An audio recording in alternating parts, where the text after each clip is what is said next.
윤석열 대통령 대리인단은 12.3 비상계엄이 국회 기능을 마비하려던 게 아니었다고 주장했습니다. 국회 정치활동을 금지한 포고령 1호도 실제로는 계엄이 유지되는 동안 국회의 반국가적 활동을 막으려던 목적이었다고 했습니다. 그러자 재판부는 국회의 반국가적 활동이 뭐냐고 여러 차례 캐물으며 의문을 제기했습니다. 도대체 국회나 지방의회의 반국가적인 활동이라는 게 뭐냐, 막으려고 했던 그거를 밝혀달라, 이런 말씀입니다. 재판부는 또 비상계엄이 경고성 조치였다는 윤 대통령 측 주장에 대해서도 설명이 부족하다고 했습니다. 왜 무장군인을 투입했는지 밝혀달라는 겁니다.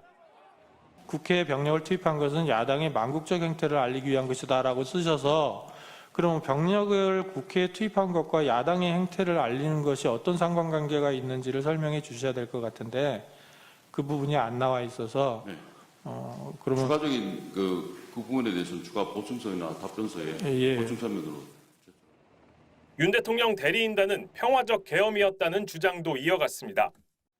대통령이 진짜 독재를 하려 했다면 사람들 몰래 계엄을 했을 거라고도 했습니다. 군부 쿠데타처럼 그랬으면은 대통령도 바보가 아닌 이상은 국회 단전단수를 하고 어두워서 못 들어오게 만들어 놓고 그다음에 언론을 통제해서 국민들이 이런 상황을 하도 모르게 하고. 윤 대통령이 직접 국회의원 체포를 지시했다는 수많은 증언에 대해서도 무책임한 매수 의혹만 제기했습니다. 너무 그분들의 진술이 일치되기 때문에 어떤 시나리오에 맞춰가지고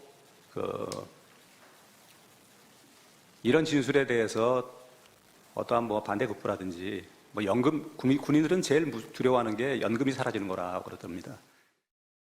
이런 주장이 2시간 가까이 이어지자 재판부가 결국 변론을 제지했습니다. 러시아와 우크라이나 전쟁을 보십시오. 이미 그 전쟁은 2014년에 크리미아를 반도를 점령했을 때부터 그 민족 간의 어떤 갈등을 이용해서 발언을 제한하겠습니다. 앉으십시오. 다음 순서 진행하겠습니다. 재판부는 2월 6일과 11일, 13일에 6차, 7차, 8차 변론을 신속히 진행하겠다고 밝혔습니다. 윤 대통령 측이 체포 상황에서 이틀 간격으로 재판받는 건 힘들다며 인권과 방어권을 보장해달라고 항의했지만 재판부는 충분한 논의를 거쳤다며 받아들이지 않았습니다. MBC 뉴스 윤상문입니다. 윤석열 대통령의 법률 대리인은 부정선거가 최대 국정문란 상황이었다며 계엄의 불가피성을 주장했습니다. 배후로는 중국과 북한을 지목했습니다. 중앙선거관리위원회 전자시스템의 비밀번호가 중국의 중앙정부와 지방정부의 연결번호라서 마치 중국 등 외부에서 풀고 들어오라는 것 같았다는 얘기입니다. 한국 업체의 전자개표기를 수입한 국가들이 부정선거를 겪었다며 이 나라들을 중국과 연결지었습니다. 이 같은 주장은 그제 헌재에 제출된 답변서와 어제 윤 대통령이 SNS에 올린 글에서도 되풀이됐습니다. 중앙선거관리위원회가 여러 차례 조목조목 반박하며 일축했지만 윤 대통령의 핵심 지지 세력인 극우 유튜버들은 이 같은 음모론을 퍼뜨리는데 거리낌이 없습니다.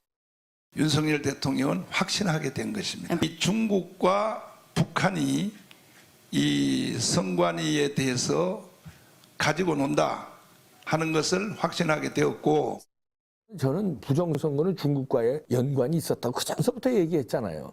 이게 사실로 드러나는 장면 아닌가 이렇게 추측이 되고요.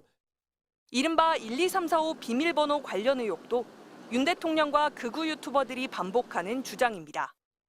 비밀번호도 아주 단순하여 1, 2, 3, 4, 5 같은 식이었습니다.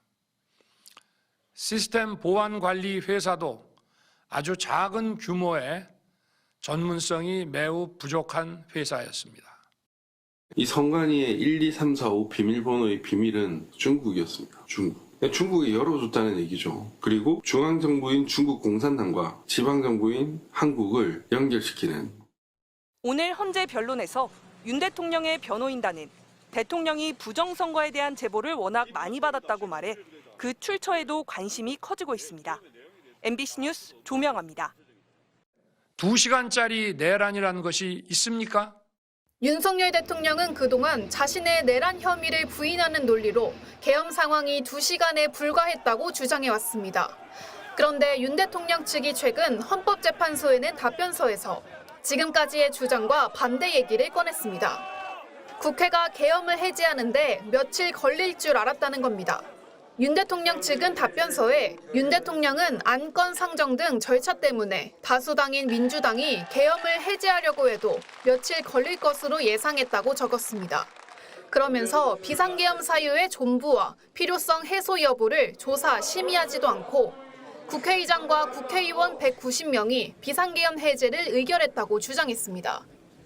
비상계엄 상태를 최소 며칠 이상 끌어가려고 했는데 국회가 조사나 심의도 없이 너무 빨리 해제해버렸다며 국회 탓을 하고 있는 겁니다. 2시간짜리 계엄이 어딨냐는 윤 대통령 주장과 정면으로 배치됩니다. 헌법재판관들이 줄기차게 답변을 요구한 군경 등 병력 동원 필요성에 대해서도 앞뒤가 맞지 않는 주장을 내놨습니다. 대리인단은 답변서에서 비상계엄 선포 직후 1시간도 되지 않아 국회의사당 앞에는 시위 군중이 몰려들었다며 비상계엄 선포로 병력을 동원하지 않으면 공공의 안녕 질서가 도저히 유지될 수 없다는 건 부정할 수 없는 사실이라고 했습니다. 비상계엄 반대 시민들을 미리 예측해서 군을 동원했다는 논리를 편 겁니다. 위험한 상태가 야기될 것을 우려해서 비상계엄 선포를 한다?